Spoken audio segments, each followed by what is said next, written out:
insightful, but are you likable? You got jokes, you're the host, stand up. Are you likable?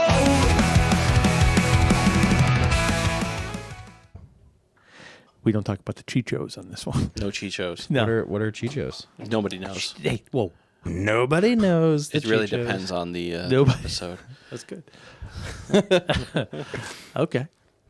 Hello and welcome to Likeable, a show where we discuss stand-up comedy from an entry-level perspective. I'm your host, David Stickle, and today I am joined by Mr. Shawn Barnes and Jay Leonard of the Super Salad Podcast. Hello. See, that's how you do it, Sean.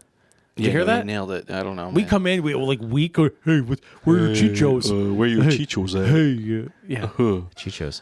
How are we doing today, guys? We just recorded an episode. Yeah, we just Exciting. recorded an episode of Super Salad Podcast. Thank you for being a guest. We really Yeah, appreciate thank it. you. I've wanted you on for a long time. Thank It you was for really having nice. me. I sounded pretty racist in the episode. Yeah, you The made some N-word racist was a comments. choice. That was a choice. But It you know didn't what? feel like I a re- choice, actually. I feel like I was kind of born to say it, guys. Yeah. you know? It happened pretty naturally, actually. That was great. The natural N-word is what they call it. That was a natural end. Fuck, it carried over to this episode. It's the room. It It's just the keeps room. going. This is Yeah, a racist, it's a racist room. Yeah. Yeah. Yep, we didn't sage it. Hey, give him a break. He was raised on a farm. He was. I was. What, were you raised in a barn? I was. Actually, Yes, actually.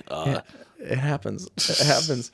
That was a fun episode. I think we're going to try and make this come out on the same week, or we're going to have the cliffhanger, and then this is. Are gonna we? be- Steve Urkel. I don't know. We can coordinate it. Yeah, we were just. There was a talking lot about of Steve Urkel talk in the last episode. Steve Urkel in space.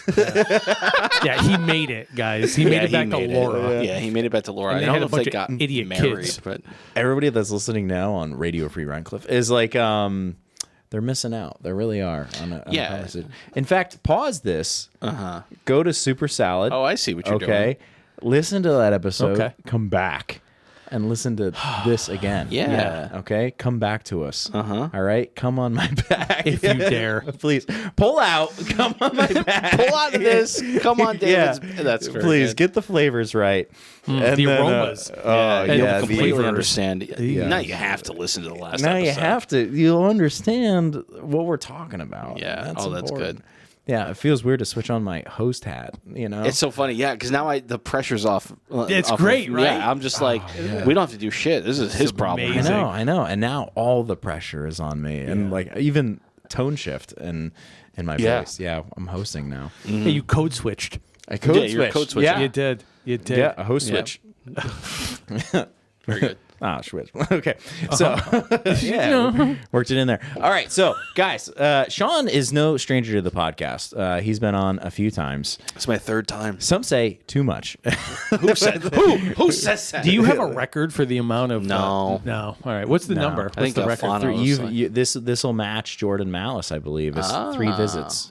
Yeah, all yeah. I right, think Jordan's all right. been on 3 times. But does this count like I'm with a guest? So it's like Jordan's half. third time was Well, also you were with with a guest last But time. I was with a guest last time. Yeah, too. you've got 2 guest episodes. So I'm really just Jordan's been on only got 2 one times, guest. really. So, Oh, so it's man. like 0.5. Yeah, I've been on twice basically. At Do this my point. wait? Yeah, you've is got 2 my assists. is my weight like 0.75 versus Holly's Nah. 0.25? No, I give you a full. You both get full weight.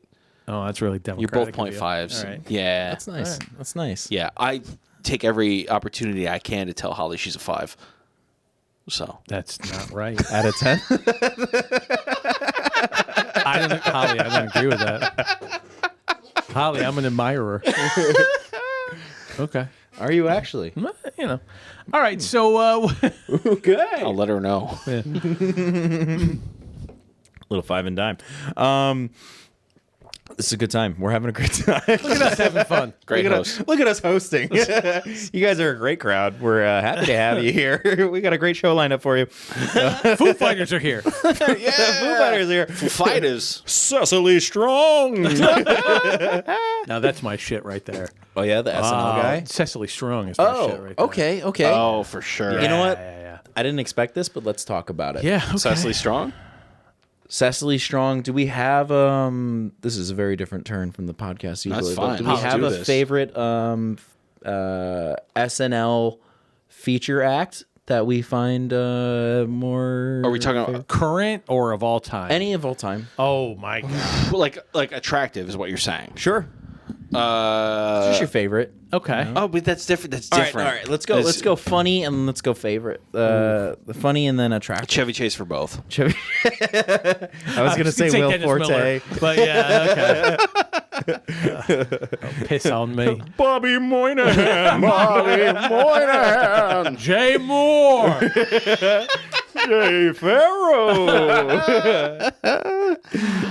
Oh, I mean, Tina Fey's a full package, right? Tina Fey gives Tina you Fey is everything. kind of perfect. Yeah. She gives you everything. She's 100%. the full pack. She's the full package.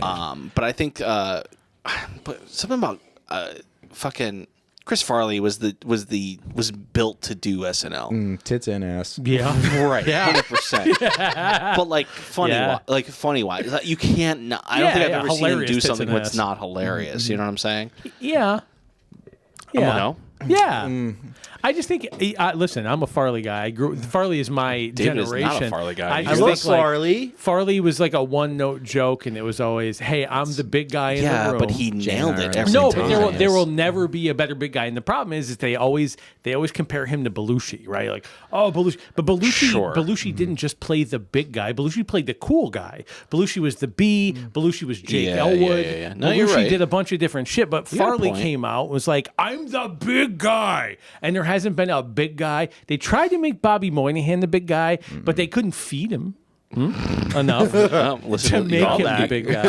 Call back, listen to the Supersalad. Super Salad podcast. And I just think like that was kind of his thing. Now I think he's a genius in his own right, and I think Tommy Boy is one of Sure. the best movies in the last 30 years. But I just think that like Do you know what him, my favorite what Chris Farley movie is? You won't believe it. And it's a travesty. Wagons East. But I No, think, that was John Candy. no, but you there got is the a right movie- idea. Yeah, no. Samurai. No, it's the movie where they're the pioneers, right? Where they're Yes. trying to beat Lewis and Clark Yes! to the West Almost Coast. Home or Almost Made Heroes. It. Yeah, Almost okay. Heroes. It was- yes. Is Norman him- that? No, it's fucking Matthew Perry, Matthew right? Perry. Yeah. Yeah, and I gotta tell you, fucking love that movie. Yeah, the ridiculous, bald but eagle I'll- scene. Dude, it's so The good. only two guys who have ever seen that movie are talking about it right now. And his dad is so happy. both It was on leads are Comedy dead as Central fuck. for a Yeah. long time. Yeah. They're That was both a great movie. Doesn't he Matthew Perry like falls in love with like an indigenous woman and he like Selma Hayek. tries to Was it Selma Hayek? No. Oh, No, it's you like fool. God damn it. Like I just wanted you to play into your racism shit and be like, Yeah, I like how you on our podcast you said the N word, but on this podcast you said indigenous. Yeah. so Wow. that was very. and you very pronounce Selma good. Hayek. Well, Yeah. I mean, one, it's a free station, you know, where we need sponsors, so please sponsor the station. All right, Two, and to be fair, I just want the listeners to know David did not say the N word on our podcast. and two, not all races are created equal. That's true, and I think they would agree with that. Actually, They would agree with that. Whites are on the bottom. That's my opinion. It's about sunscreen and who needs it. All right, so we burn up pretty bad. I'm currently We be burning. I'm a little rosé boy right now, and that's Oh, that's unfortunate. sweet. Yeah, I'm trying to rebrand. I don't want to be a redneck anymore. It's just Rosé a boy. Rosé boy. B-O-I. Yeah, boy. Right. Yeah. Boy. Rose boy. Okay, Back to the you're original making there. question. Okay. Kate McKinnon. New Paltz. She lives in New Paltz. Did you know that? Stop, really? Yeah. So I we didn't could- know that. I know what gym she goes to out there, so we can coordinate that if you want to. Yeah, in case you want to cheat on your wife. I don't think she's into it, guys. I No, you don't That's think true. so? Yeah. She likes the ladies. Yeah. And It's- so do it's- I. is- So we'll have is she something to actually talk gay? about. Yeah, Yeah. it's documented. Yeah. It's well documented. I actually. didn't check her papers. I'm sorry. Dude. Her gapers, dude. Yeah, she doesn't do that. Cecily Strong Cecily and Strong, yeah. what's her name? Oh my God, she married Paul Thomas Anderson. She was in fucking Bad Mouth. She played a hormone monster. Maya Rudolph. Maya Rudolph. Maya I know Maya Rudolph. Rudolph. Oh, Bridesmaids too. Yeah. Love like love Maya peak Maya Rudolph. Rudolph. Yeah. Come on. Yeah, no, Come I'll on. give You're you that. hilarious. You're smart. You're beautiful. What do you want? Yeah, I lean more Tina Fey, but yes. Tina Fey, yes. Tina Fey is but my I feel like she's the my gold Tina Fey. standard. Perfect. She's perfect. She she's is. a perfect person. Yep. I have to look up this SNL cast member because I can't. You don't know who that? Oh, Is you it don't. Chloe Feynman? No, it's Sarah Abby Sherman now is Elliott. good too. Sarah's I like she gets Sarah dressed- Sherman a lot. Do you hear She that? talks about this a lot. Oh, it's your phone. No, I think it's his phone being out next to his microphone. Oh, it's hissing on you guys. Yeah, I'm so yeah. sorry. It's okay. I didn't know that. It was doing some Whatever it sign is. shit. Your podcast, bro. I don't Yeah. give a fuck. Yeah, fuck my Science, right? podcast. I don't know. I can't find this person. I'm going to move on. It's good. Vanessa Bayer doesn't get enough love. Nope. Vanessa Bayer. Vanessa Bayer. She is fucking hilarious and does not get the respect that she deserves. No one puts the respect on. No her one name. puts the respect on Vanessa Bayer. And Melissa Villasenor Oh. Yes. is a fucking talent. This is a SNL podcast. Yeah, Hell yeah, sorry. You know dude. what? Yeah. I'm it's not staying in my lane. And I apologize. This is Nassim your Pedrad show. was the name I was thinking of. Oh, was it? yeah. Who was it? Nassim Pedrad. 1000%. Yeah. I'm an ego. Miss Eggy. Yeah. Ego. Ego. Rigo Seagal. Mortensen. I can't remember her Vigo last name. Mortensen. Yeah, Viggo Mortensen. Yeah, that's that it. dong was out in that one movie. Remember? Ooh. Yeah, we're gonna get Aragorn. But you're right. Blood and Aragorn. What were we talking about? I don't know how we got in SNL. I don't know. We're This is podcasting. yeah. We're on 2 episodes in a row here for the listeners. And again, please go back and listen to Super Salad. So this makes more sense contextually. That would be great. The smart move is to listen to Super Salad first. Every week, actually. I'm a not big what I'm fan. saying. I'm a big fan of both of you guys on your show. That is a well documented thing. I think I've recommended you guys to That's true. a few things, and I've only known you guys as Super Salad. Now you guys have had a few renditions of your podcast before this, or at least one. Before Super There was Salad? one. Hard On Podcast existed before Super Salad, and that was from 2013 to 2020 To COVID. to COVID. COVID 21, killed it. right? It might have made it to 21, but I really want to say 2020. It was. This is the last time you could listen to it. No, you know what? Because we recorded outside that summer a lot. Yeah. It might have made it to 21. Yeah. Why did you come back with a different name? We get the new office. Good question. No, there's an answer to it. Yeah. It's good. I had, from one perspective, I had wanted to change the name of Hard On for a while because it gets embarrassing being like, oh, I have a podcast. Oh, really? What's it called? It's fucking called Hard On Podcast. Hell yeah, dude. Yeah. So, like, I was sick of having to explain that to people. But then the other thing is that, like, our podcast ended pretty abruptly. And it ended because we were just, like, pissed off. Like, we were just sick of, like, people. Okay. You know what I mean? It was an election year, obviously, 2020, and it was also the COVID year, and it was just us bitching about, like, having to go to Walmart and seeing all the assholes with their masks down under their nose and shit, and, like, it literally just turned into episodes of us in our respective basements, recording it separately over Zoom and shit. There's like, a little bit of backstory there too. Like we had been working on movies since 2014 together. Yeah. And we had just gotten this feature done that that started doing something. Yeah. Middletown. Like Middletown. So we finished this movie and the feedback was like, hey, submit this into festivals. This is good enough for people to see. Yeah, I think we screened it January 2020. Yeah. Yep. It was our first official screening. So we were excited about it, and we kicked off this this idea that we were going to take it into all the middle towns in the United States, and we were going to do this thing called Middle Tour. And so we started raising money for it, and everything was working out very well. We were doing getting very a lot of- well. Yeah, We we had all had these theaters booked. theaters booked, and we were going to go and talk about how to make a movie for $961, and we were really excited about it. And then the pandemic just shut it down, and we had to kind of deal with the disappointment of that and all like the anger behind that. Like, shit, we've been working so long, so hard on these things, and then it was like the pause button was hit. You remember the Great New York State pause, right? Except it never stopped. So that pause became more than 2 weeks. It became the rest of that movie's whole life. So our The movie, podcast, the post production of that entire movie lived inside COVID. yeah, The first, you know what? We had the screening in January, but we had Johnstown. we had a a screening at a local college. Literally the day everything's like shut down. Which was like shooting practice for us. Like we took a home game just to Yeah. kind of get the questions We were down. like, exactly. And Like, oh, we'll do a Q&A at a local college. We have a connection at the college. He had it was a professor at the college who has film students who like had them come and like ask us questions and stuff. So it was like it was like kind of like friendly. it was a dry home run, game. Yeah. of the whole thing. And literally that day we're just looking. We bought toilet paper We did after the show. after the screening. We were like, everybody's buying fucking toilet paper, bro. So we gotta get toilet paper because apparently. Yeah. What? Because of the movie. Yeah, everybody shit their pants Yeah. because of the, Holy fuck!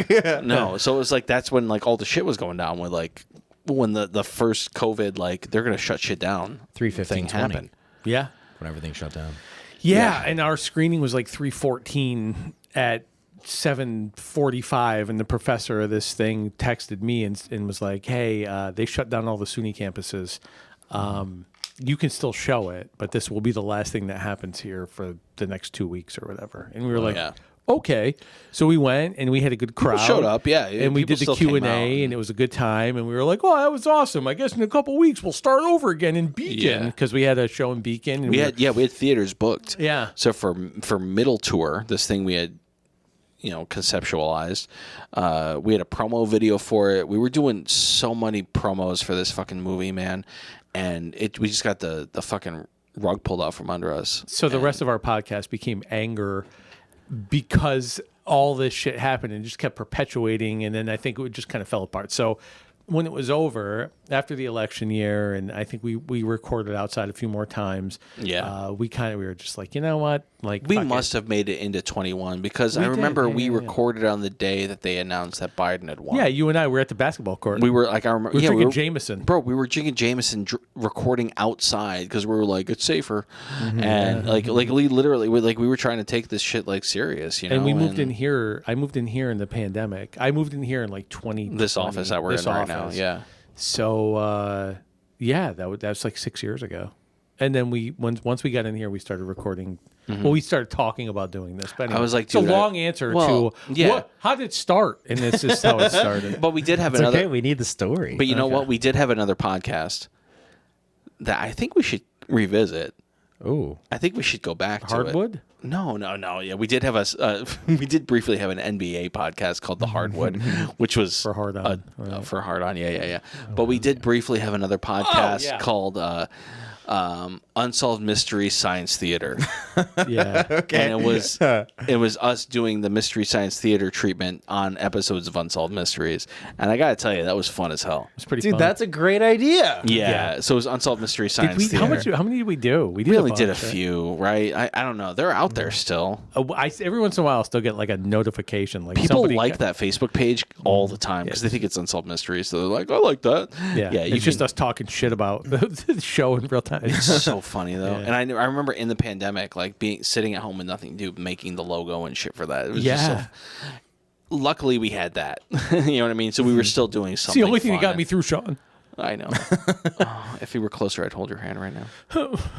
Oh yeah, for the viewers at home, we're not going to be doing video for this episode. Oh, as sorry, you've guys. probably Sorry, discovered guys. by now. But if you're only listening audibly, we're in a dimly lit office room at a conference table. Yeah, David came to us. Yeah. I came everywhere, and Just We're gonna have to arcing clean up. streams. Are you familiar with the Bellagio in Las Vegas? It's very much. Remember the end of Ocean's 11? It was sort of like that. You know? Yeah, I like to drink it in. I'm sitting at the center of a conference table, and to my left is Shawn Barnes, and to my right is Jay Leonard, and we've got empty beer cans in front of us because we've been having a good time. We've been having a good time. This is a lot of fun. This has been fun. You're welcome back anytime. Just so you know. Oh, thank you. You're on the short list. I'm on the.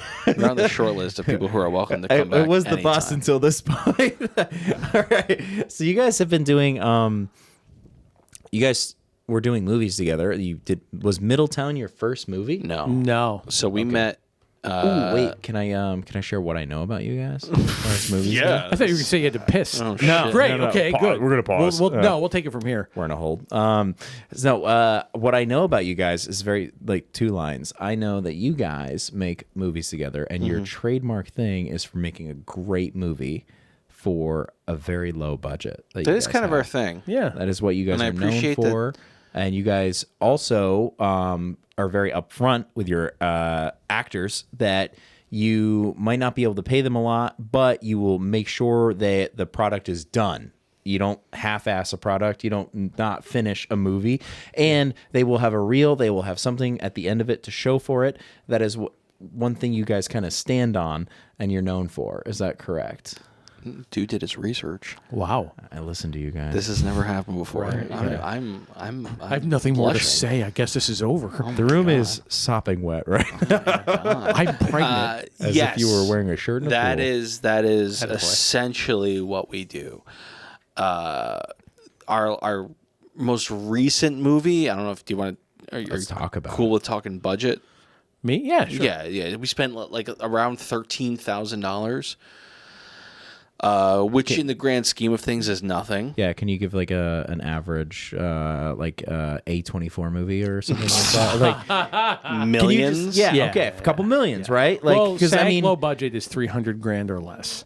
okay, saying low budget, SAG is low three- SAG budget. low SAG, SAG low budget. ultra low budget is $300,000 or less. and you guys did it with 16, 13. Okay, 13. Our budget before this was $1,800, and the budget before that was $961. Yeah.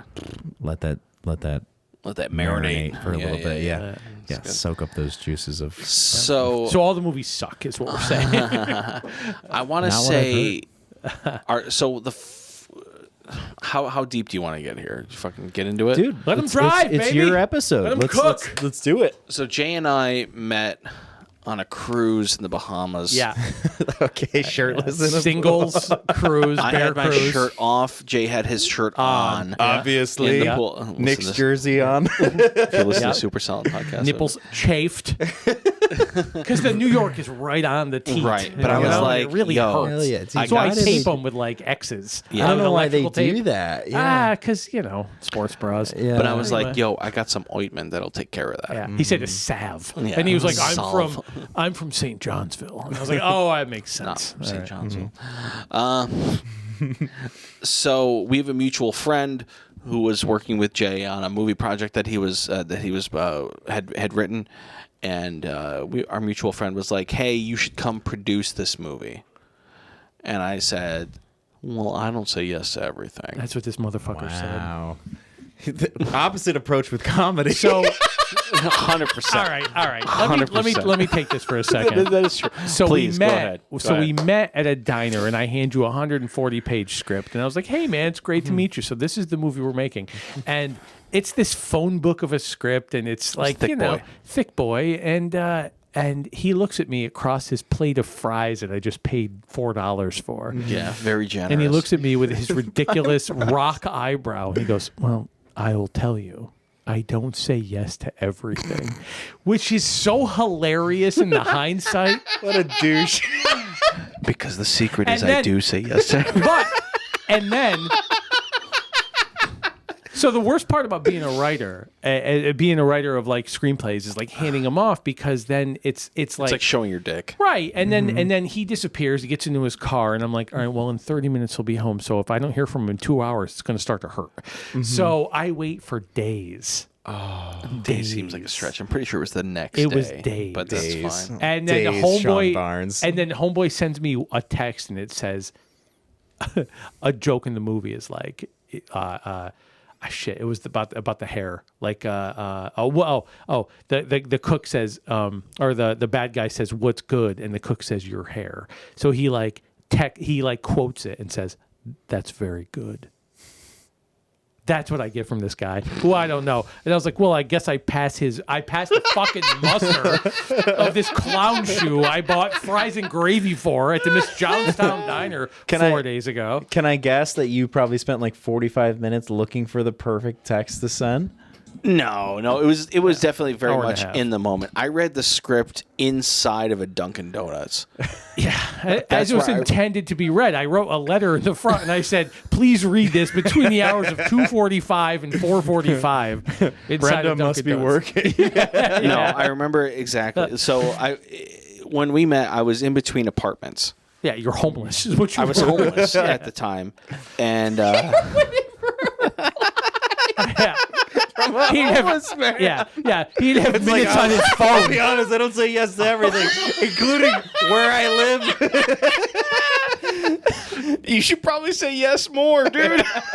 You should probably Yes to start a saying couch. yes. At least to the dress, dude. You got any of those Boost Mobile minutes I could use? I would have texted you earlier, but my data's gone. How hard it is to get rejected by a guy with a shopping cart? That's how I got him. It was like 3 bags of cans I He's saved. like, I know a great park we can film at. It's just My like, yeah, studio apartment. hey, man, I got a job for you with great benefits. Well, I don't say yes to everything. Holding out for a management position. I know what I'm worth, all right? No, so I was in between apartments. My then girlfriend and I had moved out of our apartment and we're looking for a new place, but it was like so we were living at her mom's. Oh, hell yeah, dude. Yeah. And so I was like, I need to get out of here. So I walked over to I had a day off. I walked over to Dunkin'. I read the script, and that's 100% what it was. Yeah. And I was like, just fucking do it. I was like, just fucking do it. What are you doing, man? Just fucking do it. And then I got way in over my head the first day of shooting.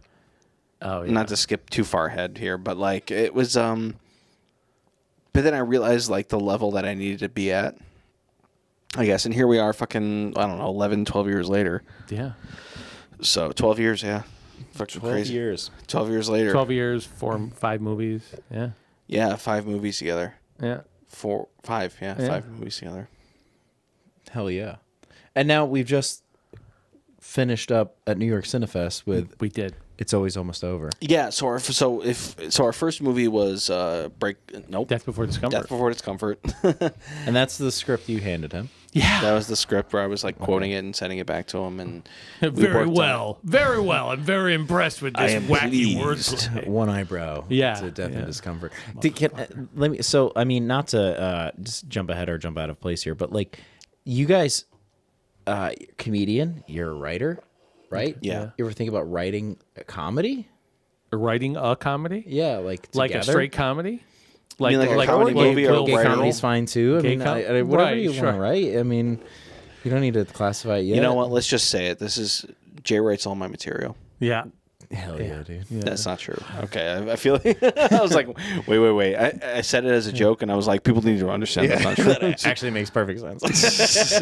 People will be like, yeah, that makes sense. He's a dick most of the time, and Jay's kind of fun. So, you know how annoying it is? I bring my comedy friends over to meet Jay, and then they like him way more than they like me by the end of the day. It's just attitude stuff, Sean. I know. So It's because you're better than You know, us. you know what's fucked up is by the end of the day, though, like when it's all said and done, he bitches more than anybody oh yeah, it's bad. because he just does it behind closed doors. Oh yeah. Well, I mean, he does it on the podcast too. yeah. Yeah. If you Very not upset. listen to the podcast, I get I When rate. Now you're right. When I got here, you were like so pleasant, Oh and yeah. I was like, wow, he's not the Grumpster Fire that I know him to be at all. Grumpster And then we Fire. sat down, and as the podcast started, I was like, oh, there it is. There, yeah. As soon as I get in front of the There mic, it I'm like, and you know what else? yeah. Yeah. Fuck So this. tune into Super Salad. Yeah. If you haven't already, If you haven't. As soon as I get comfortable, I get bitchy. Yeah, I don't know. I'm just not like I don't know. I like to write by myself because I'm a lunatic and I have to do it kind of at my own pace and I'm easily threatened. And Sean's funnier than me, so I feel like I don't know. I can just get something written and what.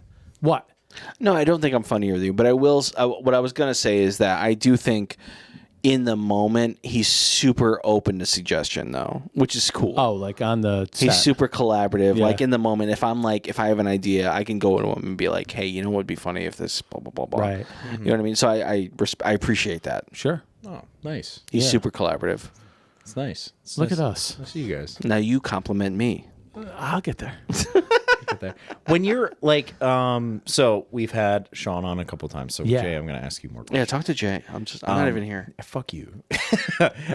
When you're like writing a script, or just like a movie in general, like, are these like personal stories, or are these just like complete like fiction that you're just like pulling out of the David, air? that's a good like question. That's a great question, David. Thanks, There he dude. is. Fucking yeah, dude. Like, hell yeah. He's rubbing his Thanks, shoulders Shawn. right now. Thanks. For those who are, I know you're all used to a video podcast, but right now Shawn is rubbing his shoulders let me and just- like willing him on. Let me describe it. He's got IPA breath breathing down my neck, It's and it is wet. Just so you guys know, that's how my breath always smells. like wet breath. skunk. Yeah. Skunky. Okay, so Sorry. please, So was personal it personal stories? No. Somebody. So we were at Cinefest a few weeks ago, and when the movie was over, somebody came up to me as we were leaving after the Q&A and was like, "Hey, man, like, so that happened to you?" And I was like, "No." And he's like, "Well, I'm confused. What do you mean? Like, I thought." And I was like, "No." I'm like, "You're Yeah. aware that like the Millennium Falcon isn't a real ship, yeah?" So I don't know. It's always crazy to me that scripts that take place like very much like in reality, people always question like, oh, so that must have happened. You must have experienced that. Like, I think because it's just like they're smaller films and they're more personal in nature. I think people just automatically assume that this is a one for one when Yeah. it's not Break Glass is a road trip movie that was about an apology tour. And, it comes from like an idea of, God, if I could go through and repent for all the shitty things I had done in my life, but it wasn't a one for one of all the things that I've done. It's always almost over as the same way. It's like, I don't know, it's an allegorical, you know what I mean? I don't know. It's just a fucking movie, guys. Relax. I voted for Al Gore too. Yeah. It's a sad truth or this whatever. motherfucker. Yeah, an inconvenient truth. Inconvenient. Inconvenient truth. Do you like? Do you research stuff? No. You're just like completely out of thin air. Yeah. But that's the thing, though. I think that the story. Correct me if I'm wrong. No, please. Please answer this for me. Go ahead. Shawn is leaning I'm back just. in I his just have a chair. He question. is. He's leaning back and Lean he's back in answering his the chair. question He's for holding me. a solo cup and aiming it at us. Yeah. So go ahead. No, this is more of a question. Okay. Glasses are off. All right. I'm just trying. We don't have any video for the viewers. Let me This paint is a like picture the here. theater I'm trying of the to let mind. them know. Yeah. Yeah. I'm a big narrator guy. I don't think the story is necessarily a reflection of your life. However, I do think the dialogue is. Okay. And I'm curious if that's true. That's all. Okay. From my perspective, I feel like a lot of the conversations that take place in the movie are conversations I've heard you talk about.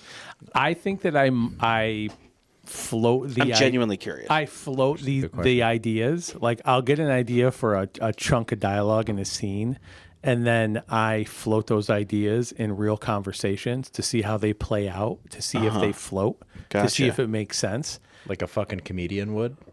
Yeah, is that how it works? I don't Yeah. know. I You mean, don't do that? a You bitch don't run a ass bit? one. Yeah, sure, but whatever. You don't run a bit. You fucking fuck. You- 2 beers and look at him, glassy eyed, one eyebrow, laying back, stain answering on my his question. shirt. That's great. Yeah, go I ahead. respect the art. Okay. No, I'm just kidding. Yeah, of course. Of course, you run bits in reality. So that's interesting. I didn't know you did that. Yeah. I'll write something and I kind of come up with an idea, and then I come up with a premise and I write it out, and then if I think it's a bit, then I'll kind of see how it's received, and I'll poke the holes in it based on who I talk to about it. Right. Yeah. Because there's definitely stuff in movies that are like, I'll read the script for the first time and be like, motherfucker, I said that Yeah. to him. Yeah. That's something I said to him, or he said to me, or whatever. You know what I mean? So I do think there are elements of real life. Yeah, in the, for sure. In for the sure. script, But it's not. Yeah. the story itself is not something that exactly happened to you. Like, do you want to talk about the plot of this movie or no? Of well, It's I Always just Almost thought Over? maybe I don't know.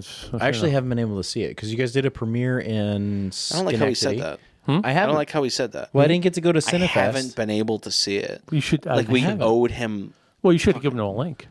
I should give Whoa! him Wait a second, guys. Do get this in the podcast, right? The podcast they send I've heard Conan O'Brien has gotten. Yeah, we'll like, get you a link. Yeah, private but nobody links. watches those, right? Huh? I'll send you a link. Okay. Okay. I'll send you a link, dude. I actually wanted to go to the Cinefest in New But you York. didn't. You went on living I your did life. not, and I remember texting like 3 people asking if they were going to be there because I was trying to figure out a way to get down there. And everybody said And- no. Well, No. Patrick and Kay went, and I they was like, did. "Fuck!" I didn't message them. Oh, you really fucked up. Yeah, I would have wiggled my way down there. It was a good time. To your very rough weekend. It was a good time, dude. It was a good time. I'm going to recap what happened. Please. I want to hear it from someone else's perspective. So Okay, because I just listened to the episode. So if you are listening to Super Salad now, or you just listened to our episode together, the episode prior to that was a recap of how the Cinefest weekend went. And Shawn Barnes joined us before that with Holly Vigiano, talking about how they were going to go to the Cinefest. As a pre-Cinefest podcast. As a pre-Cinefest podcast. Yep. Always, you got to pre-come on all the whole episode. And then what happened is that you guys got on the Amtrak in Albany. Yep. And you were it was supposed to be a 2.5 hour or 3.5 hour train, right? 2.5 2.5 hours. ended up being 5.5 hour. 5 hours. Yeah. 5 hour ride. 5-hour train ride because the train came to a halt in Poughkeepsie. Terrytown. And we're like, we got a party. Terrytown. We got a party to go to. Nobody gave a shit. But we're like, we have a party. We're kind of a big deal, guys. We're here with a movie. I don't know who else is on this train, but I think we're a very big deal right now. And this was in Terrytown, and you guys, this is on a Thursday, right? Or Yeah. Well, yep. Thursday, you guys are heading down to the city. Because you had 2 shows at the Greenwich Comedy Club, Greenwich Village Comedy Club. Greenwich Yeah, on Village Comedy Friday Club. and Saturday. Yeah. Friday and Saturday. So you were going down there to check into your hotel, was to a get all whole thing. situated. We had a whole weekend day planned of- I remember listening to the 2 episodes before that where you guys were very excited to go down. This is going to be your time away from the families, times away from all of this kind of life. You're just going to live the life you wanted to be as artists who make movies. And on this train, it came to a screeching halt because of Metaphorically. and mechanical issues. Mechanical issues. That's Yes. the only That's the only explanation we got. And you guys tied a couple on and you sobered up. No, they real were quick. off. They tied off. We tied them on, and then they came off. Yeah, it was over. Our plan was to arrive in fucking Midtown Manhattan with a buzz. That was the plan. Yeah. We had a couple Bloody Marys each in us. Hell yeah. Like, Instead, we coasted into fucking Terrytown, the beautiful city of Terrytown, the beautiful Love town of Terrytown. Terrytown. Who For doesn't sure. love Terrytown? For sure. Yeah. In fact, the new movie is written to take place in Terrytown. So thank you, Terrytown, in advance for all you're about to do for us. Yeah. But Thank you, Terrytown. being on that fucking train platform with nowhere to go and no possible way to get to the thing we needed to do was frustrating. So thank you, Amtrak. They made good. They made good for one of us. yeah. Give For Jay some a refund fucking reason. of $70. $70. And how much for you? I got 40. Yeah. Yeah. And you bought 2 other tickets to Metro Yeah, and I North. bought 2 Metro North tickets, and they were like, well, you got to talk to Metro Yeah. North about that. I'm like, but it's your fault. Suck it, Shawn We're Barnes. just like, fuck you. Because I was like, I was on the chat and I was like, if Shawn Barnes fucking texts you, he's full of shit. He's sitting right next to me. He's like, I don't have anything to do. I'm gonna go look at penguins at the fucking zoo. I mean, it's a trip of leisure. Yeah. I love that. But once that all ended, it was a great weekend. Yeah, because then you got to the hotel and that was a dump. My hotel was a dump. Your hotel was a dump. Yeah, it was a dump. You had a very interesting weekend, I think. Yeah. Because you had a very you went to the city. Sean had shows. Sean got way too drunk for his standards. Yeah. Yeah. Right? It was bad. It was You bad. got white girl wasted. 1,000%. Very sloppy. But you had a respectable evening or home. You FaceTime with weird. your daughter, right? Yeah. And a couple nights in a row. You just had a very peaceful. And then you were incredibly sad the day of the show. I was. You do listen. Yeah, I do was. listen. I was sad. Yeah, that's something I think we experience often. Yeah. Sure.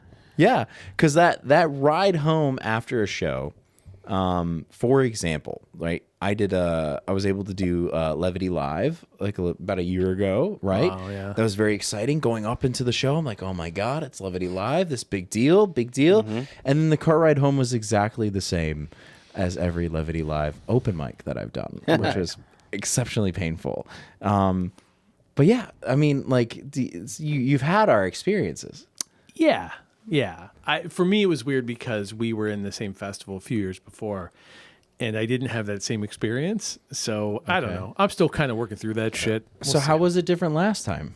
I don't know. I mean, listen, I would love to sit here and give you like a real answer, like, well, the problem was, but like, I still don't know. I haven't shaken it out yet. Was it because like, actually like 2 episodes before that, Yeah. you guys were talking about how the Monday after you come back, it's going to be reality again. And I think maybe the first time you guys went to a Cinefest, you maybe didn't have like that expectation of the Monday coming. Maybe. Yeah, so that wasn't in the back of your head. It was. I think it was. It was. I have a hard time with. All right, so like you go to a party, and everyone expects you to be the guy who has fun at the party, and that pressure always shuts me down immediately. Like if there's a like a New Year's party or a St. Patrick's Day party, I get miserable because I'm just like, well, this is what I'm supposed to do. You're supposed to go and you're supposed to have a bunch of drinks and be a fucking idiot and blah blah blah blah blah. And it just the pressure of that or the expectation of that just makes me mad. And I need to be like, what's the word I'm looking for? Obstinate, right? So I'm just built that way. I'm just like, fuck this. I'm not gonna fucking do this. And I sit in the corner like a weirdo. So I think that is kind of part of it, where I had built this thing up into this big moment, and I was just like, I'm not a happy person. I don't need to have this fucking moment. So I didn't allow myself to have the moment, which is insane. So yeah, I think that's probably what it was, which sucks because like, goddamn, like I was really looking forward to it, but but in the end, I think like at the end of the day, we had a really good experience. We met some really great people from another feature that was there who had kind of the same representation that we have, and we had a great time with them. Quiet After Supper was the name of the feature, and that whole team was amazing. And so we spent just 4 days just kind of hanging out, and I went to a ton of shorts and features and had a great time. So at the end of the day, it was great. But I will tell you that Monday was a fucking nightmare. Yeah. That was tough. That was a tough one. Yeah. Yeah, it's just hard coming back to reality. You know what I mean? Like you spend 3-4 days experiencing everything you want. Right. These are the things we want to do. These are the things that we want to experience. And then it's like, hey, motherfucker, you got to go back to work on Monday. Yeah, I'm like rushing across town to get to Shawn's stand-up show because after that we're going to go have noodles on St. Mark's, and then after St. Mark's we got to rush over to the New York City premiere of the movie, and it's sold out, and they moved us into a bigger theater, and there's all these people standing in the lobby who don't know who we are, so I can just kind of stand there and look at their tickets that say the name of our movie on it. Dude, that was so like, crazy. I wrote that movie. Did you see so that? cool. I had a moment where there was this little old lady. Yeah. Who had a big fucking printout. Yeah. And it said, "It's always almost over," with a fucking QR code that she could scan at the door. She was like, "I'm here for the movie." Yeah. And we were like, "You fucking made that." Yeah. That's You know so what I mean? cool. It's weird, but it's a weird moment, but it was a moment. But how Yeah. I'm broken is that so the inverse of that is like you stand in the lobby and you watch all this happen, and you watch the other team who got moved to the smaller theater or whatever. Like Sucks to suck. yeah, and they were just like rightfully they were just like, I don't fucking understand why this is happening, and but nobody knows me, so I'm kind of hanging back, just like, oh wow, this is very interesting, but you have this crazy experience, and then the movie plays and it starts, and it comes up, and everybody's clapping for everybody's name in the opening credits, and Shawn and I are kind of like sitting in the back of the theater watching it all play out, and it's a cool moment as a human being. You're just like, wow, we made this, wrote this, directed this, edited this, we spent all this time making this thing, and now Dude, people clapping just for people's names on the screen. And then we left. It feels good knowing that like everybody had like support. That's all. So I didn't interrupt you. And then we left. Shawn and I went down the block to Reservoir and got a couple of drinks and just kind of wasted some time or whatever. So we came back, and then you're in it. You're at the movie. The movie's finishing up. People. What was kind of cool about that? Sorry to interrupt you, but like it was. What was kind of cool about that? So we left about 40 minutes in. Yeah. Like you said, we went to a bar down the street, and we came back at your program already in progress. You know what I mean? Like the movie was you could feel the weight of the room when you walk in. Yeah. You could. It was so weird. You walk into a room like that where they're in the middle of watching this movie, and you can feel everyone's vibes. I don't know how to explain it. What genre is the movie? It's a dramedy. Okay, dramedy. Yeah. Okay, Yeah, so it's but an like- intense kind of scene. Well, it Sad. wasn't necessarily an intense scene. It was just the fact that you could feel the energy of the movie Okay. with everybody in there. What, probably 80, 90 people in there. Yeah. Yeah. Yeah, Probably. and you could feel their. I don't know. You could just feel it when you walk in. They were invested in the movie, and then the thing with this shit is like, as a guy who likes comedy, you guys know your stand-ups, and like the people who listen to this, you guys get it. Like when there's a laugh that hits, you're just like, holy shit, I did something good, right? Mm-hmm. But the inverse of that is the quiet for like those heavy moments. Yeah. And it's crushing because you don't know which way it's going to go. Yeah. So we walk in and it's like sort of at that crushing moment, but you could feel like that they were into it. So whatever. I mean, the point is like at the end of the movie, everybody had a really positive reaction. It was really like, awesome, like great, thank you. We get up, we do a Q&A. The Q&A was great. We had the whole cast and crew on stage. You have this whole moment where you're standing at a room full of 100, sitting in the room full of 100 people asking you questions about the movie. When it's over, we went out, we're talking, we're hanging out, we're doing the networking thing. It's great. And then you're back at work. And it's like that. You know what I mean? Yeah. It's like Yeah. you have the moment of like, I'm in the village and I'm hanging out and there's all these people like asking me interesting special. questions about this interest. Yeah, you get to be a fucking rock star for like whatever, an hour or whatever. And then it just dissipates. So to Not answer even your a question, rock star though, too, but like just you feel like you're fucking self. You feel like yourself. you just feel like yourself. Yeah.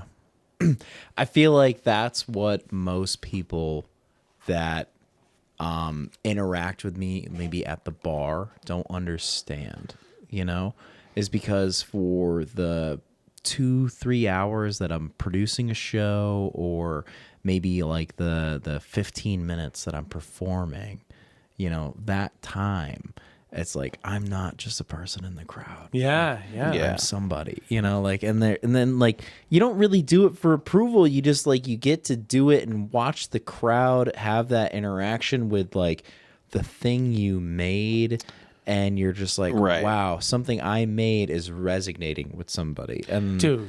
and then you have to go back to work the next day I say because this we're all the entry time. level. Yeah, I've been saying this for years. I'm like, I always tell my girlfriend, I'm like, listen, if I work super hard, like hilariously hard, I get to be myself for like 15 days every 2 years. If everything goes right and everybody does their jobs and everything is okay, and it's like most people don't have that situation where like you don't feel like yourself 700 days in a row. And then you have 15 days where you're just like, oh, this is me. And that keeps you going for the next 2 years while you try to get back to those 15 days. Yeah, It's fucking insane. it's brutal. Yeah. That's brutal. Yeah. The Monday back, Yeah. and then Shawn, you had a very interesting week after that. Yeah. So you got a little bit of a double whammy. And it was Of- completely unexpected, to be of the perfectly back to honest. reality, and yeah. then also the highs of this industry. It was a back-to-back, back-to-back highs for sure. Yes. I assume you're talking about getting to open Oh yeah, yeah. for So- Adam Ray. Yes. Yeah. So it was really cool. So I have a friend who is from this area that now lives in LA, and he and I met through another comic, Holly, who we were talking about. Sean's earlier. last episode. Yep. And Holly introduced me to Mark Saratella, who is a comic from this area but moved to LA, maybe 20 years ago. And he was like, I hit it off with him last time he was in the area. And he just reached out to me and Holly and was like, hey, I have tickets for you guys if you want to come see Adam Ray in Troy. And I was like, great. He's like, yeah, your name's on the list. You can come hang out in the green room. It's a whole thing. And I'm like, fuck yeah. Sick. So we went and we hung out, and he was just like, hey, he's like, I'm just trying to figure out. He's like, so it was in Troy. The show was in Troy. He was like, yeah, I got to get down to Peekskill tomorrow. I was like, well, if you need a ride, let me know. Like, I'd be happy to drive you down or whatever. And How far is Peekskill drive-wise for you? 2 hours, maybe. Okay. Yeah, not too bad, but a couple hours. Trying to let the listeners absorb. Yeah. Oh, yeah. And so Mark is very good friends with Adam Ray. Like, they're very good friends. They started comedy about the same time. That's my understanding of it. Like, I think Mark was in Adam's wedding. Like, it's a whole thing. And so he was opening him featuring for him on a few stops along his tour. And we're just hanging out in the green room after the show, and Mark just mentioned that so Adam asked Mark, like, hey, how are you getting to Peekskill tomorrow? Do you need a car or anything? And he was like, well, I think Shawn might drive me down. And so Mark was just like, or Adam was just like, hey, Shawn, how much time can you do? And I was like, whatever you need, dude, And he was like, do you want to do 10 minutes to open the show tomorrow if you drive Mark down? Yeah. Yeah, dude. And drove him down, did 10 minutes in front of a fucking in a theater, and opening for Adam Ray, one of the bigger comics going right now. Like, he's huge right now. How many seats? It was a 1,000-seat theater.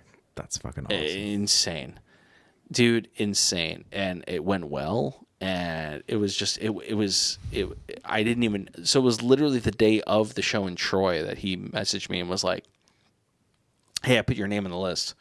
You should come tonight. And I'm like, great. And so within 48 hours, I've opened for him. And you know what I mean? It was just, it happened so fast. Mm-hmm. So, just say yes to shit. You know what I mean? Like, that's always like, hell yeah.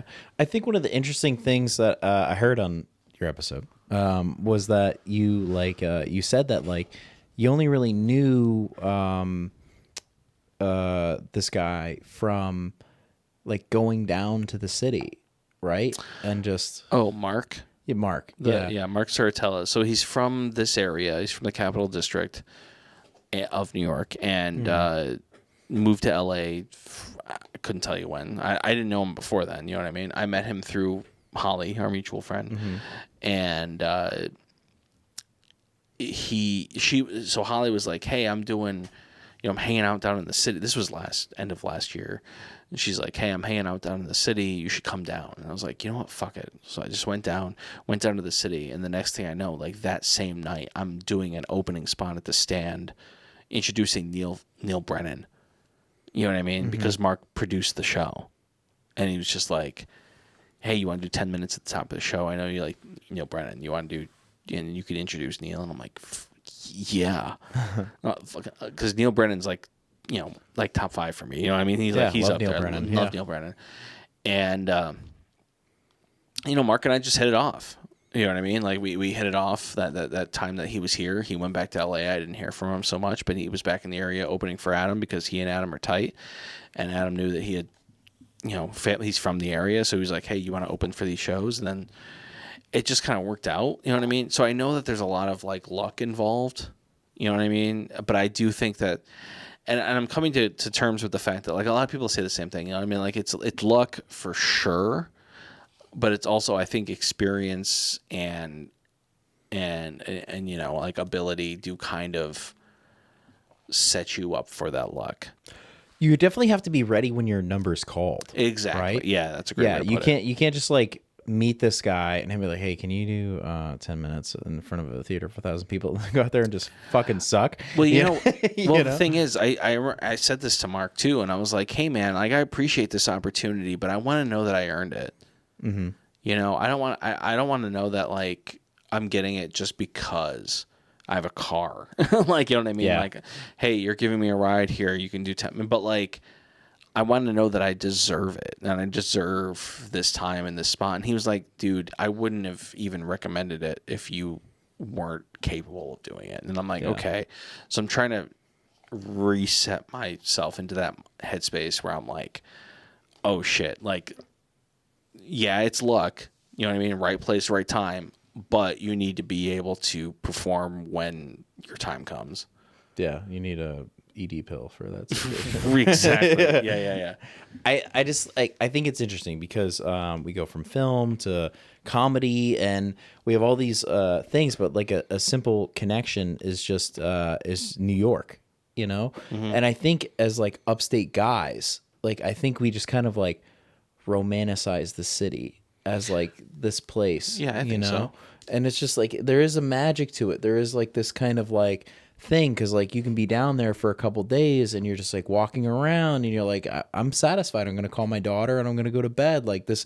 I'm gonna wake up early. I'm gonna go get a coffee and a bagel and just go meet up with my friends. I'm gonna get drenched in rain because I can't get a cab. I'm gonna go down to I'm gonna go down there and I'm gonna meet some strangers that are super well-known comics and then this might turn into something, you know? And it's just like I don't know, like I think the message for like people to take home from this episode, especially comics, is just like do the damn thing, you know what I mean? Like just go out there and fucking try, you know? Because I'm looking for at sure. two people that fucking try, you know? And you know, you guys do a really good job of like making something, you know, of yourselves, but also a thing, you know? And I think that's a really cool thing, you know? Like There are people who live in, you know, whatever, Peckinpah Holler, Kentucky, who are a flight and 3 buses away from the center of the universe. And then there are people up here who are 2 hours on an Amtrak train who could be in the middle of Manhattan and do whatever they want to do any day of the week. And or 5 hours, by the way. 5 hours if that motherfucker breaks down. But like, you know, that shit leaves every hour. Like if you can afford it, if you can afford the $44, then do it as much as you can, you know? And that's something that like Shawn and I talk about all the time. Shawn's got friends that live in this city. I've always been like a proponent of like, hey, use every resource you have. Like, make it happen, man. It's like that's where everything is happening, and we're in the shadow of that. And a lot of people in the city, or even down closer to the city, like in Orange County and in Westchester and Brewster and shit, are just like, well, you guys are in the middle of nowhere. Yeah, I know, but we are with traffic the same distance as you if we take the fucking train. So suck it. But it's like if you have the means to get into it, then use it, because there are people. There's 3,000 miles to our left that wishes they were in the shadow of it. Yeah, we're not in the middle of nowhere. No. We're just No, off center. not even- You know, we are use it. just off center. So you it's know? like use it as much as you can. It's a day trip. Like my daughter and my girlfriend and I go down to the shore for dinner. Like a couple times a year, we'll just be like, I don't know, it's Saturday morning. Like, what do you want to do? Well, there's a place that we like that's in Point Pleasant. So we'll drive 3 hours to go eat lunch or whatever. We'll hang out for the day. We'll come back. It's like, if you operate in that world of like, if you want it bad enough, you'll do it, then fucking do it. And Shawn has done it. And I think that that's important. Like, get on the fucking train or drive down to Brooklyn, crash at your friend's house, and go do shit. For us, like with the movie, it's like, yeah, man, like if you have the means to do it and you want to do it, then just tell your story. Like, go and do your fucking thing. Yeah, Otherwise, you 100%. end up one of those bitter motherfuckers who are like in the middle of nowhere, just being like, if I only had $300,000, I would qualify for a SAG Ultra. But like, shut up, just do it. And we run into that a lot, yeah. So like at the end of the day, our message is always just do it. You know what I mean? Like how many people have we talked to that make a short, produce a short that cost 30, 50, whatever. Well, grand. you were out in Los Angeles in North Hollywood for NoHo Film Fest for the last movie, Break Glass. Yeah. And that was a conversation you had with I had like that straight up conversation with a short, and you're like, ours was $1,800, and and they were like, my short cost $50,000. right. And they were like, but it's just proof of concept for the feature I want to make. Right. And I'm like, well, why didn't you just make... And it wasn't like some fucking sci-fi epic. You know what I mean? And it was like, why do you think your movie has to cost $50,000? So are you going to wait 10 years before you can find just the right people? And then by the end of that, you're not even going to make what you wanted to make. Right. You're going to have so much influence from the people who gave you money or the people who are like promoting it that it's not even going to be what you wanted to make anymore. So how much you look at the resources you actually have and make the movie you want to make, and you can make it now, and then who knows where you'll be in 10 years. That's why I've always been jealous of you guys, like comics and musicians and shit, where like it's a one-man band, right? Like Shawn, you guys will sit and you'll do the whole couch time thing where you're coming up with premises, and Shawn will come in, we'll be hanging out here and it'll be like, hey, and he'll kind of like pitch this thing and it's funny, and then I'll watch him build it into a bit that I watch people laugh at, right? And it's a single like fusion engine that makes this happen, right? And I'm always jealous of that shit. Or like the dude with like, the monk cut and the long hair at the Coffee Bean playing some song he wrote on his fucking acoustic guitar, and I'm just like, fuck, dude, like I want that.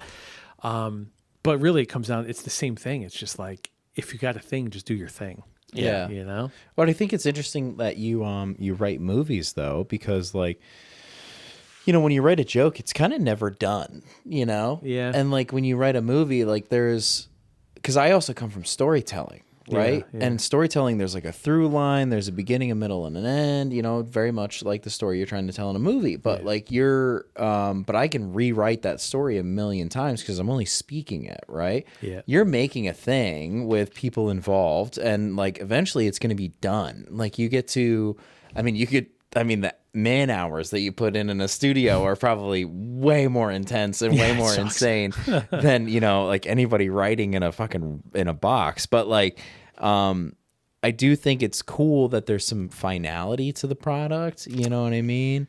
Yeah. Like, I think that's cool. Like you get to be like, all right, that's the image that I had in my head. It's finally done. It's okay. But to be fair, it's never that. It's abandoned at the moment where you have to do it. Like there's the movie you write, there's the movie you make, and then there's the movie you edit. Those are three separate things. Okay. And the movie you write is this, at some point it becomes like this sentient thing, right? Like there's a moment where it doesn't exist and then it does. You do this, you write this thing, and then all of a sudden you get human beings involved. And then all of a sudden these characters take shape that they have nuances and shit like that you never considered. There's like, they have powerful eyebrows, or there's like a certain thing, there's a quietness to this one guy, but there's a bravado of another guy. And all of a sudden things start to change as a director where you're like, oh shit, we could do something different here. And then you have all this footage, and then you cut this thing, and there's this weird magical thing that's like, this is like super woohoo shit, but like, you start cutting this thing and it's not working. And then at some point it sort of tells you what it needs to work.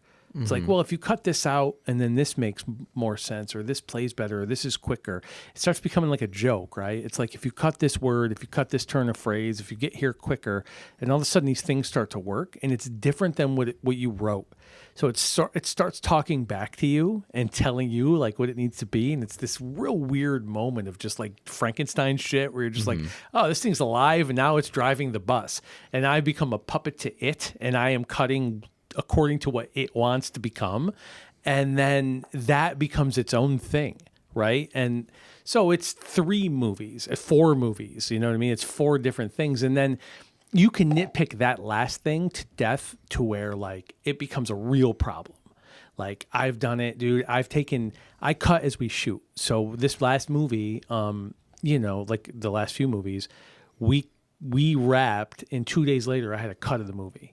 And then we start picking it apart, and there's like reshoots and pickups, and we just keep going and keep going and keep going and keep going. I could have cut that thing for another year. In fact, most people would say I should have cut it for another year. But at some point you have to pull the ejection seat and just be like, I think Tom Petty was like, or Bob Dylan was like, an album's never done. It's abandoned at exactly the right moment. And that's the thing that like I try to do is like, it's a gamble, it's a gambit, and you just have to like pull the ripcord at the exact right moment. And usually for me, it's me sitting alone in this room next door, just being like, fine, you know what? Fuck you. This is what it is. And everything sucks and fuck you. And then I put it out and I hope it's not as bad as I think it is. And that's the same thing that happens every time. And I have a small group of people who I trust with like the cuts, and I show them the cuts as we go. And when I'm super, super, super depressed about it, I hear the same feedback, and they're like, this happens every time. And I'm like, I know, but this one's different. And you say it every time. So yeah, that's a long-winded way of saying yes. I love that. I mean, it's just, I don't know. Like, the creative process, I feel like, is you're never really happy with it. No, You know? no, never. But, like, in the moment that people are absorbing, I've really gotten into watching the crowds at a comedy show, because especially with a show I'm producing, because like you put in all this work, you care about the lights, you care about, the audio, you care about all of this stuff, the chairs and how they're fucking put together. You care about all this stuff. The temperature of the room was a big thing at the last show I put together. And, you do all of that. And then it's like, how do you not watch the crowd, and just see how they're taking it? Because you put together the lineup, and, now you've these comedians that you trust and you think are funny, and they're just performing, and it's just like, how do you not watch the people drink it in? That's your product is the happy people, So I don't know. It's just like one of those things where like you put in all those hours, fucking putting this thing together, and then you put in all this time like writing a joke and putting it together, and then practicing the joke at open mics at Lark Tavern, and then eventually you're at a show, and and it's just like you walk in and you feel the weight of the room, and you're just like, wow, this is a thing we made. I think that's a really cool thing. We get to do this.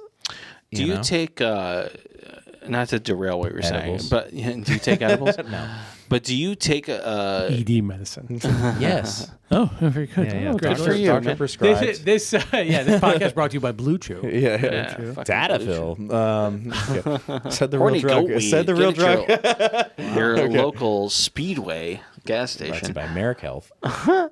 Do you, when you put a lineup together for a show, do you look at who you're booking and kind of put people together that makes sense? I think of crowd. So Okay. when I'm doing it, I'm like, for example, like right now, I'm trying to. I'll say this. I don't know what's going to happen with the bar for the Krog as far as like I'm putting together a July lineup, right? I don't know if the bar is going to have a show in July. That's like not something I'm certain about. But when I'm booking it, like I've only got one person booked, and that's Rex Lingiel. Have you ever met Rex? Rex is very funny. Very funny, you know? And immediately when I booked him, he did that thing that most people do, and they're like, oh, I've got a friend that can help me out. And he mentioned his friend Sam, and I think Sam is also very funny. You should book Sam. Sam's very I funny. will at some point. I think Sam is very funny. Damn it, David. Right now. Sam the thing is Sam has left us a voicemail before. Has he? Oh, I love Sam. But like two young kids on a show together, and I'm trying to think about the crowd. I'm trying to, Your demographic. Well, yeah, it's not even. It's like I want everybody to feel like there was somebody up there speaking for them.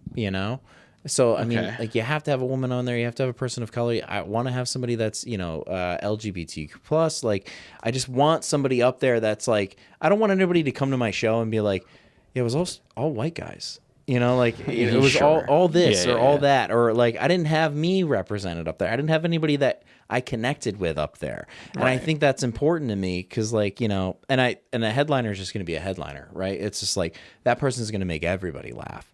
But like those acts that go up before that, like I book those people because I think they're funny, but also because like I do want them to have my crowd have a connection, because I feel like if the crowd connects, they're going to want to come back. You know? Like ultimately, like that's kind of art, right? It's like you just look for the thing that you connect to as a person, right? Like you want to catch a pair of eyes that see you as a human being, right? And sometimes, the good answer is like, I'm watching this sports documentary, and Welcome to Wrexham, right? So it's a soccer documentary that Ryan Reynolds and Rob McElhenney made about this little team, whatever, in not Welsh, what's the Wales. So like in the second season, they start getting into all this like ancillary shit. Like it stops becoming completely about the team that they're in, that they're focused on, and then it's like, well, it's also the women's team.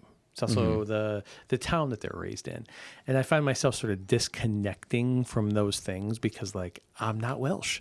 And I'm not a women's soccer player. And like and then I feel shitty because I'm just like, well, I'm a white guy, a white American guy who doesn't give a fuck. But I realize, like, at the end of it, it's just about the emotional connection of, like, I could put myself in this position just because I was a kid and I remember how that competition fell or whatever the case is. I don't know what it feels like to be a woman and be the underdog in a fucking league in a city that only pays attention to the guys. And that is the story. And that's the thing you should connect to. And that's the thing I want to connect to, but I can't make the connection beyond the cursory human experience of, like, that's got to be tough. But I feel like I will never fucking understand what that's like. You don't feel a connection to Ryan Reynolds? I always feel the connection to Ryan Reynolds and a longing to connect with him in a physical way. I want to be held in his powerful arms. It's like a Van Wilder in here. Yeah. I mean, like, I'm talking like straight Deadpool with the makeup. I'm talking like, I'll take the burned asshole look. And I want to feel his lips on my neck, whispering to me, just tickling it a little bit while he's talking. And I don't even know what he's saying anymore, but it excites me. Something about Mint Mobile. Maybe. Yeah. Maybe aviation gin. I don't know. Yeah. I don't know. I think of it like We're still talking about Ryan Reynolds, right? Just to be clear. Oh, fucking yeah, Ryan Reynolds. Okay. Hell yeah, dude. No, I think about producing a show and, like, there's that museum in New York that is like the Colors Museum, right? Every room is a different set of colors, right? There's a yellow room, there's a red room, there's a purple room, all that kind of stuff. It's neat, that resonates with everybody, except for a colorblind person. Sure. Right. And then what do they have for that? They have different textures. So you have to have something for everybody, and that's like an important thing because the person, might not see the color blue, but in that room they can feel the fuzzy wall. Yeah, blue feels different for sure. Blue feels different. I mean, I've been saying this since day one of the Likeable podcast. Blue feels different. We need to talk about it. I'm tired of people not acknowledging that blue doesn't feel different than the other colors. I've had it with this. I'm passionate about this. Very passionate about. People will know that the Likeable podcast is founded Pro blue. Very pro blue. Very pro blue. See, but then that's where it kind of conflicts, right? Because, like, yes, and everything I just said about not being about not being a female Welsh soccer player, it's like there's a different level to that, where it's like, yeah, but you know what it's like to be an underdog. You know what it's like to be less than. You know what it's like to be half celebrated. You know what it's like to not know what the color blue looks like, but you know what I mean? Like, so I don't know. So what's the right answer? Do you pander to the colorblind, or do you just focus more on the connection in the whole? So is it more like, I need to have everything represented in this show because I want everybody to be seen, or do you demand more from the audience to say, like, hey, this isn't about hitting every single pocket. It's about the general human condition. I get the pluses and minuses of that. I think I kind of stand on, if you want something niche, you can get that off your phone. Right. Right. But, like, when you go to a live performance feeders and shit. Yeah, you go to a live performance. Feeders. Got it. Exactly. Copy. When you go to a live show, it's like you're there with everybody else. So you're going to, just like in life, you're going to have to do the things that aren't, like, necessarily for you, but they're for everybody. It's a community experience. Yeah. So you get all of it. And then the headliner is just supposed to bring you all together. Yeah, for and sure. That's You're all what there to see the headliner. Yeah, that's what I think with the that's a good way to look at the it. show. I mean, because a headliner. Huh? I'll never be a headliner. Oh, stop it! No, You're headlining a show this weekend, aren't you? You fuck. I did it last weekend. It's That was fine. last weekend. Yeah, they hated me. Really? This is at No, it went Putnam well. Place. David, this is the key here. Is you just look at him and you go, no, it's better if you don't. Well, no, because Shawn. No, Shawn David, Barnes. David, please. No, it was just me trying to make a joke. David, You were because- saying the because headliner that- connects to Because I look everybody. at him and I'm just like, I just want to fucking cuddle this little man, you know? Stop. But then- I, but should, see, I this- wish but I then- had said nothing. He's figured out. He's figuring. He's Him? This is how. Yeah. Yeah. This is how you defeat me, is by saying, like, yes, I agree with everything you're saying, and I'm like, 100%, oh no, okay, Yeah.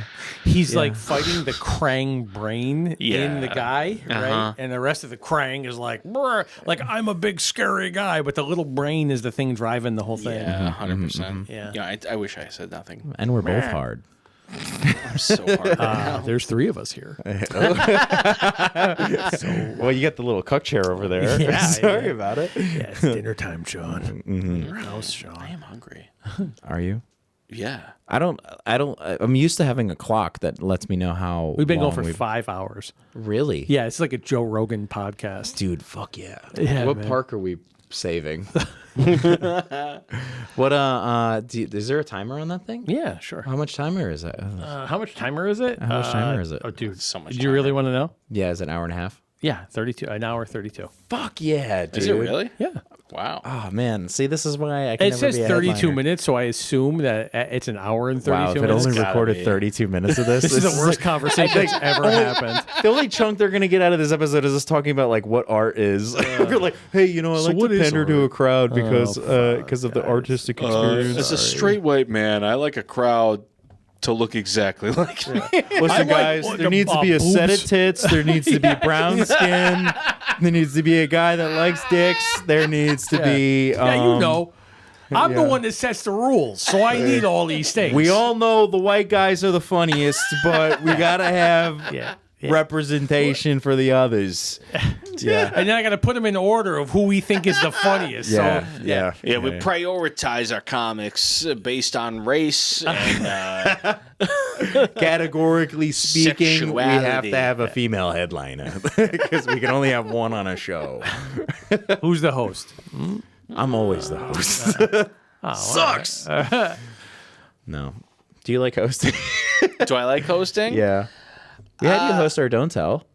I did. You know, I enjoy hosting if I tell myself I need to be a host. Okay. If I remind myself like you are a host, and I kind of turn it on a little bit to be a little more hosty. Okay. You know what I mean? You zhuzh it up. Yeah, Host because you Malone. have to. You gotta speak to the people. You know what I mean? You gotta bring them in.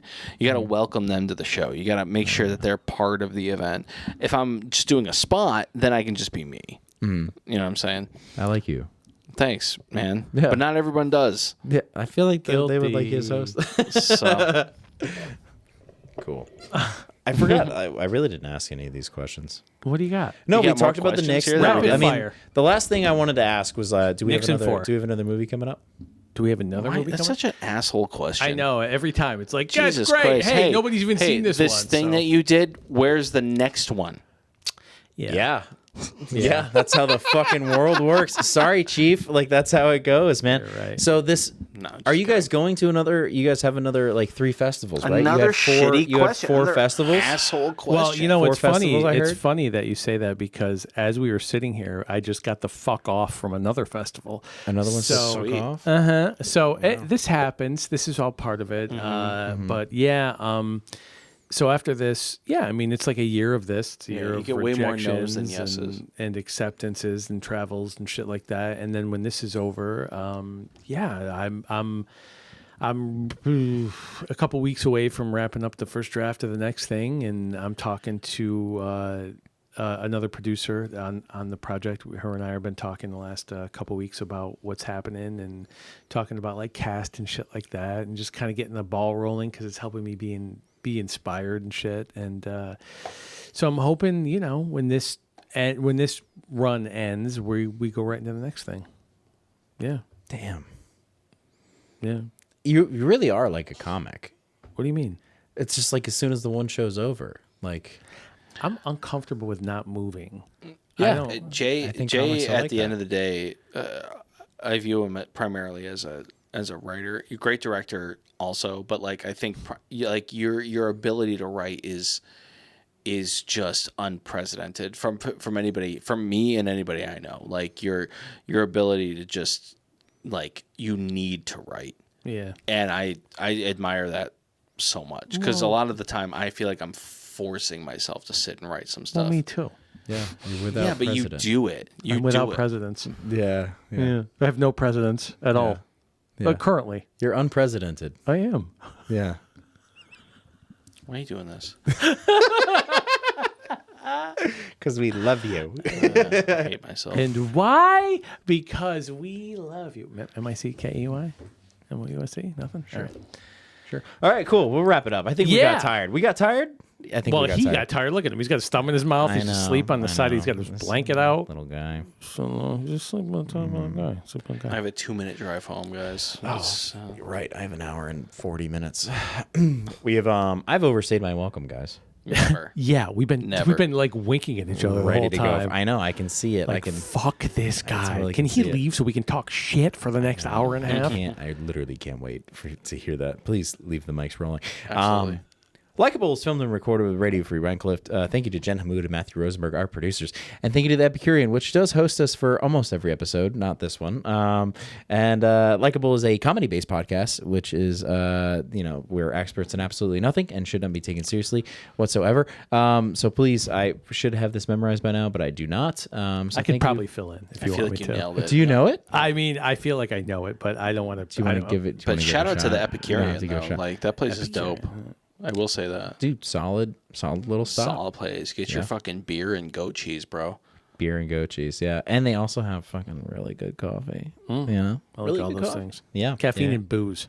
Yeah, I feel bad for I swear to God, this is the last thing. I feel bad for the young lady that's working on Saturdays because I show up there with somebody to come on the show, and she's like, "Oh God," I was gonna hear these two wannabe famous people joke about their lives as comics. That's fantastic. Yeah, it's pretty bad. She's like, I don't know, she's a kid, but she still has optimism for her life, so she looks down on mine. Yeah. You know? You're doing her a service, Remember actually, that, by don't you? making her realize that life is hell. Yeah, Yeah. maybe she's a future listener. That light will die. Yeah. Oh, yeah. All right, guys. Well, Shawn Barnes, Jay Leonard, thank you guys very much for coming out. What an honor. Thank you. Thank you. Yeah, you got jokes, yeah, you're insightful.